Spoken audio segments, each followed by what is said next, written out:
Great conversation today with a really good friend of mine, Craig Kotilinek. It's been a long time. I've been trying to get him on the podcast. Finally made it happen today.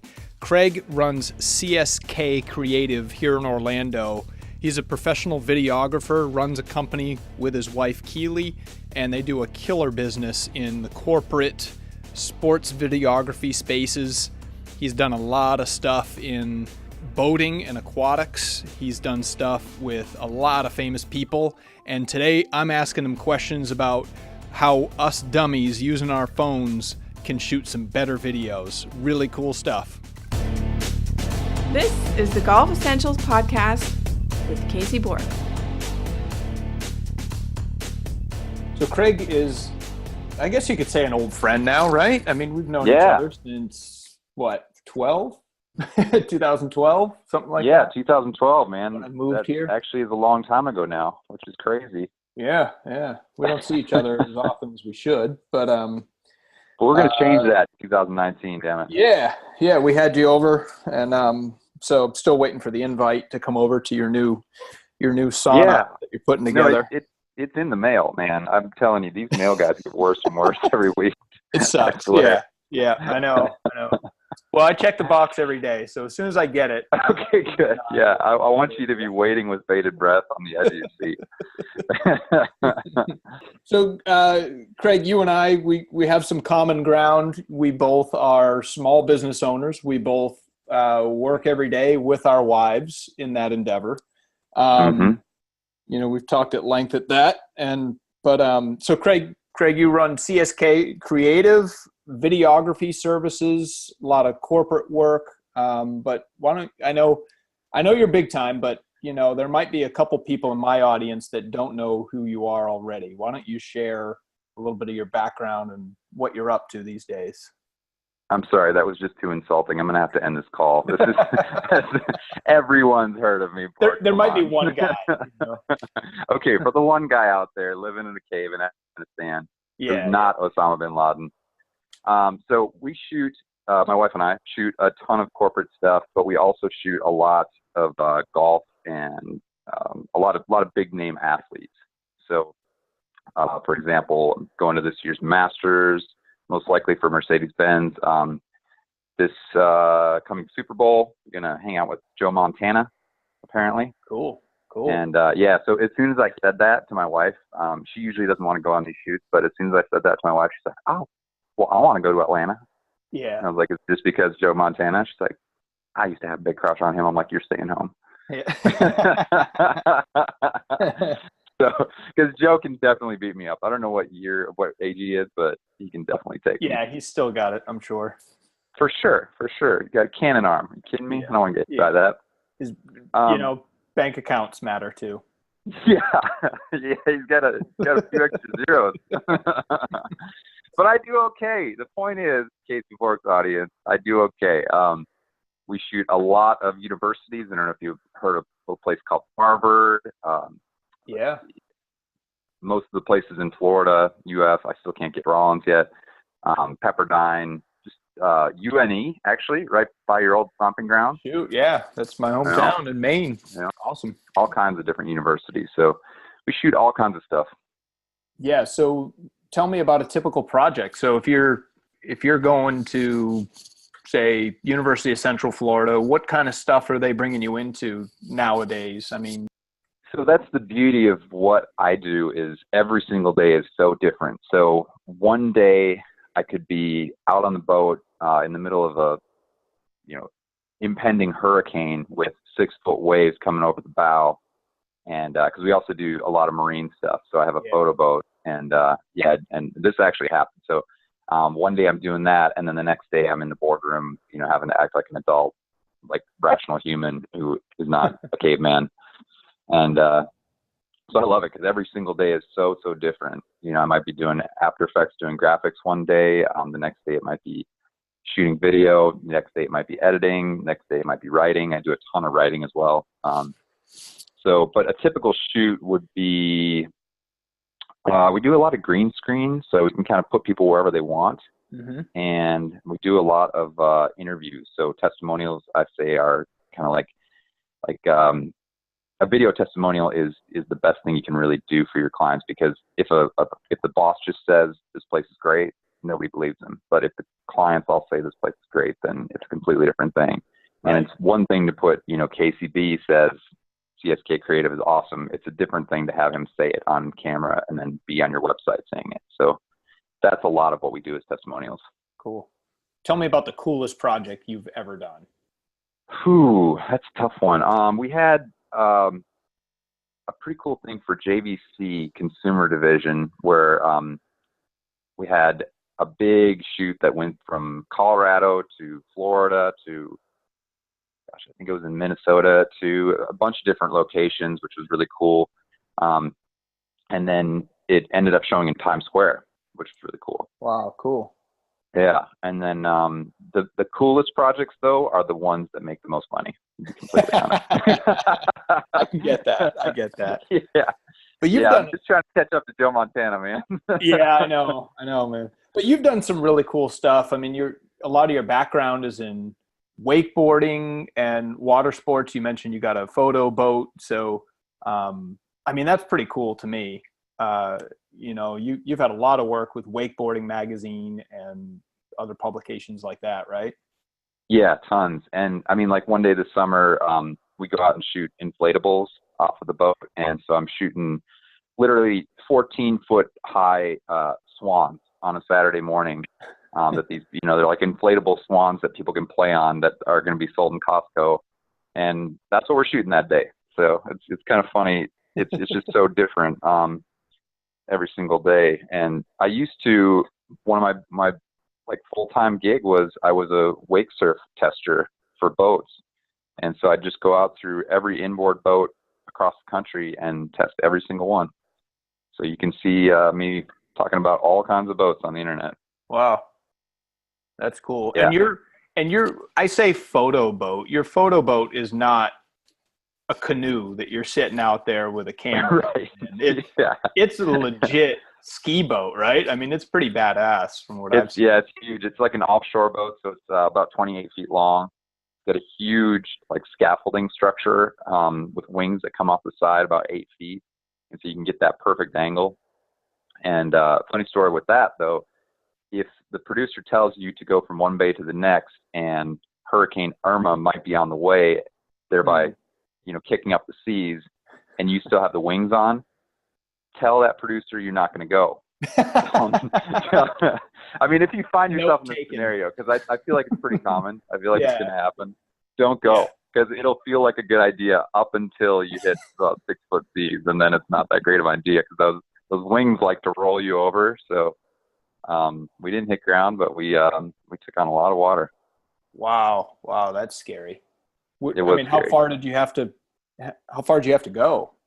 Not far, but in seas that big, I mean, they're probably bigger than 6 feet. They're pretty nasty. And then the problem is too, the period of the waves was so frequent that the wings wanted to hit the next wave if you turned sideways. So you couldn't turn sideways in the wave. So it was a bad scenario. Tell your producer you won't go. Okay. All right, I won't do that.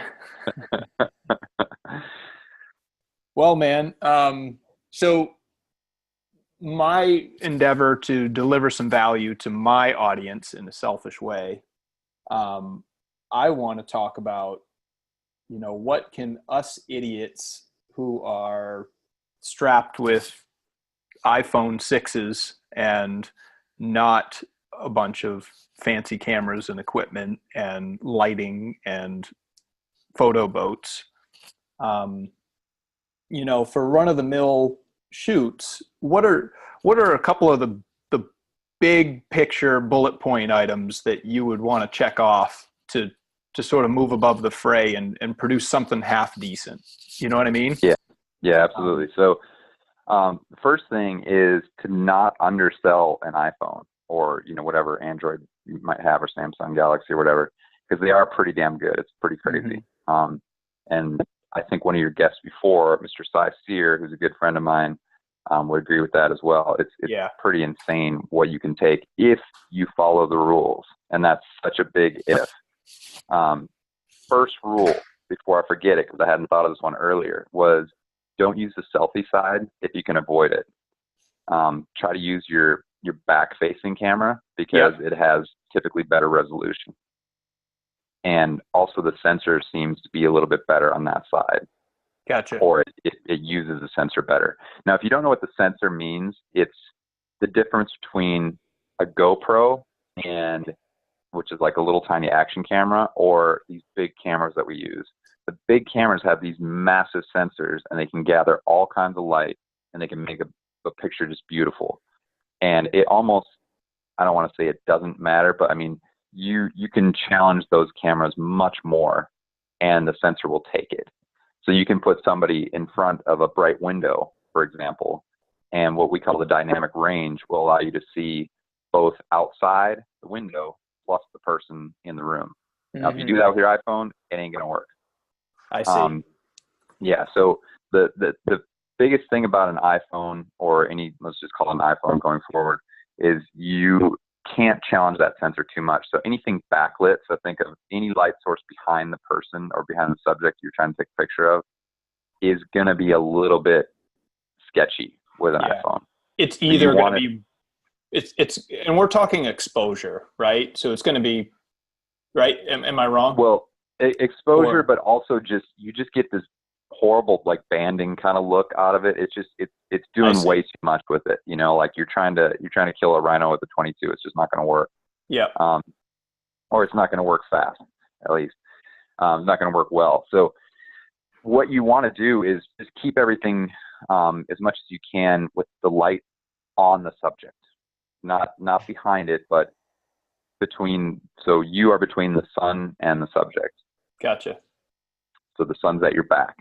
Yep. And now this isn't a hard and fast rule. So once in a while you're going to get a pretty nice like backlit video, but almost always you're not. So just kind of avoid it. Yeah. And then the next thing would be to use slow motion sparingly. Like people love to have 240 frames per second on their phone, which is crazy. I mean, we can't even imagine that 5 years ago or 10 years ago. But you got to use it sparingly because that's really slow and it's super boring unless you trim it to the right length. So all you have to do is, hit edit on your video and trim it to the right length, and you'll get a perfect video after that. So don't expect your audience to keep tuning in. If you have a bunch of setup and all kinds of garbage on the front and back, just get rid of the tails, keep only the meat, and you're good to go. And then along with the slow motion, so obviously in a golf course, you're going to be outside, but your shutter speed is 10 times faster because of the high frame rate. So with slow motion, don't use it indoors because it has to have way more light than regular video. Just go back to regular video or it's going to look like crap. Gotcha. So you'll lose a ton of resolution that way? Ton of resolution, yeah. Okay. And just the quality will go way, way down. So anytime you challenge the sensor, the quality goes really far down. Gotcha. So yeah, I've seen a lot of golf videos that deploy slow motion, and they clearly left the slow motion in play for 4 seconds in the setup. So they're just standing over the ball for 20 seconds in slow motion. Forever. Yeah, exactly. So just chop that up, right? Chop that off. Yeah, it's so easy. I mean, in an iPhone, it's a joke how easy you can edit that stuff. And if you want to do your own video editing, iMovie for iPhone is really good. It's once you get used to it, it's pretty damn intuitive and it's really nice. You can make some really cool stuff out of it. Gotcha. And then the final thing, which I think everybody should probably already know by now, but I still see it, is don't put a bunch of filters on things. I mean, there's just all these douchey filters you can put on there, and it's really tempting, but just don't do it. Yep. How about framing stuff? I guess that's the artistic side. I guess it depends on a lot of things, right? But it does. But one of the biggest things would be depending on what you're going to post this on, you may not have a vertical frame to work with. So try to shoot things horizontal if you can for video. It's hard to remember, I know, for people because they take stills in a vertical mode, but try to go horizontal as much as you can, because that's going to work everywhere. And vertical, some places it'll work great, some places it won't. Yeah, like Instagram it works, but YouTube it kind of sucks. Right, exactly. Totally sucks on YouTube. Yeah. Now, one thing I would go back to that Fi said was the rule of thirds. So if you can keep things in 1/3 of the frame, you're going to be better off. It's just kind of a nice artistic look. But, you know, sometimes it looks amazing centered too. So you kind of you can so easily move things around and, you know, take it twice or whatever you want and just delete the one that didn't work.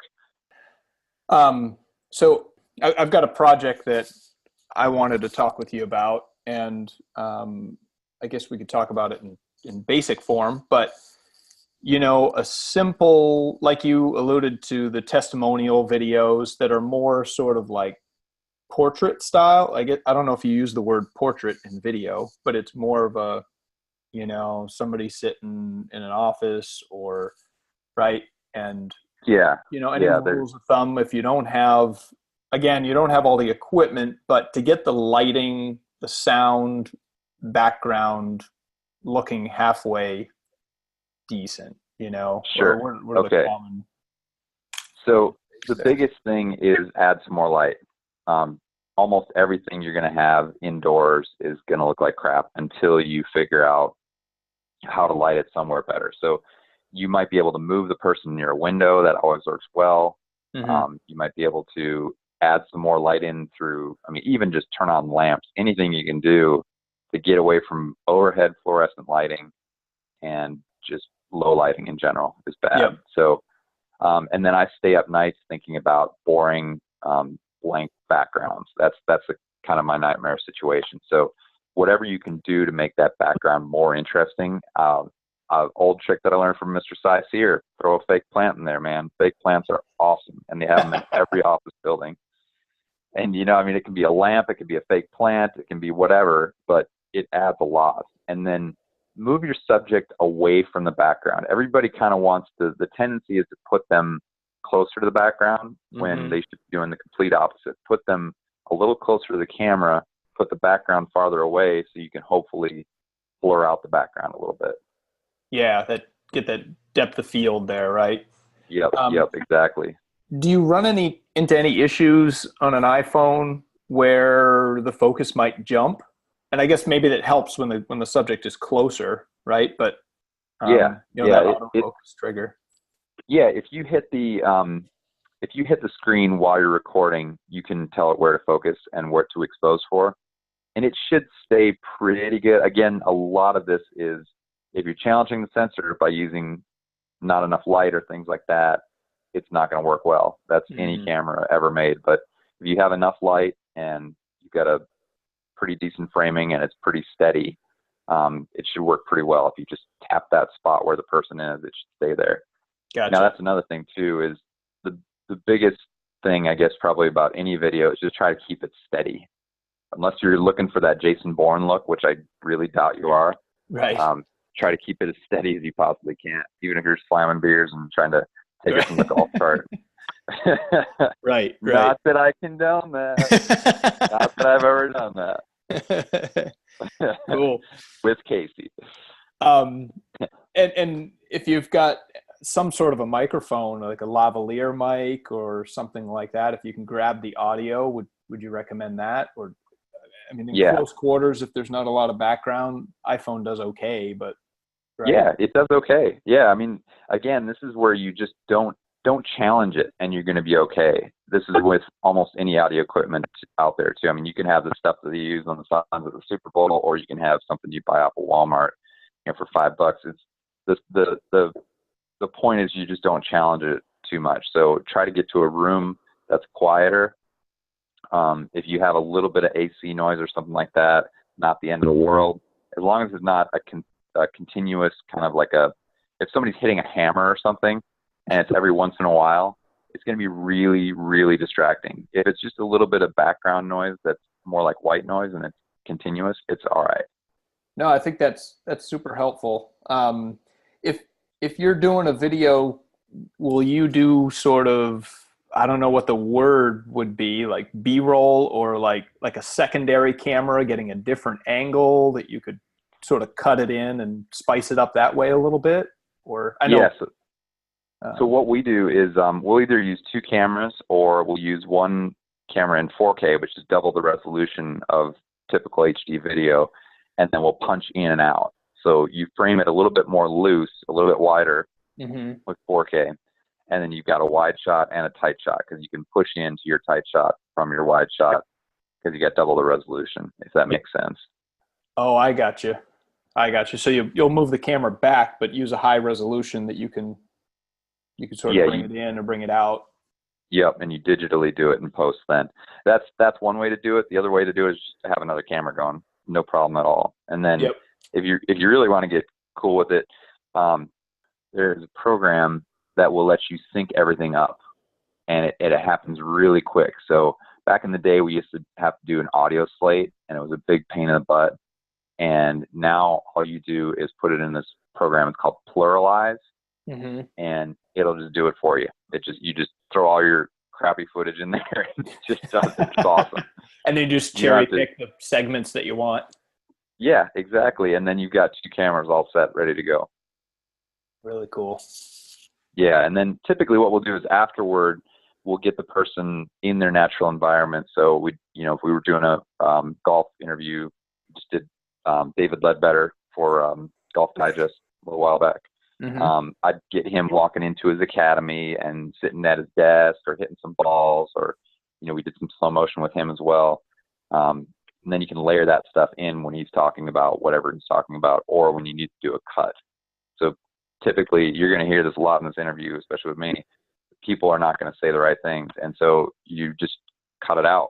You just take out that complete section and cover it up with B-roll, which is just footage of someone doing their everyday stuff or doing whatever they're talking about. Yeah, I guess you obviously master of your craft, and you can get as deep down that rabbit hole as you want. But I mean, that's super cool. That's perfect stuff that I think all of us can benefit from. That little 10-minute chunk of advice I think is going to be of real value to a lot of people. So myself, well, good. Included, that's really cool. That's man. Great. And the other thing I would say is add in some music underneath. We call it a music bed. That can take a video. It's just insane sometimes. Like if I showed you some of our videos or anybody's videos without the score, it's just crazy how bad they are. There's something missing. You watch a movie without a score and it's just odd. And so when you add that music bed in and you add a royalty-free song in, or if you're doing it for yourself, you can kind of use whatever songs you want. Yeah. But like real soft music. Yeah, real soft. Yep. It can never compete with the person speaking. It's got to be in the background. Love that. But it makes such a difference. It's crazy. And then another thing too is if you're really getting into shooting, worry about white balance and aperture and things like that and shutter speed. But if you're not, just let the camera do it. Just let it take care of it, and you're going to have much better results. So don't try to throw everything on manual. It's probably not going to work out very well. Just throw it on auto and call it a day. Yep. Don't overthink it. Yeah. Awesome. Now the one exception with that is if you do have a nice little camera and it has a focus ring on it and you can get it in perfect focus and you're not going to move, then keep it there. Just keep it on manual focus. Instead of the autofocus that might jump. Might punt. Yep, exactly. Gotcha. Hey guys, I'm all about bringing value, so shoot me all of the questions that you have. cbork@pga.com. If you like the stuff, be sure to share it and subscribe on whatever channels you're watching it on. Apple Podcasts, Google Casts, any of those channels. You should be able to subscribe easily so you get every episode. Thanks, guys.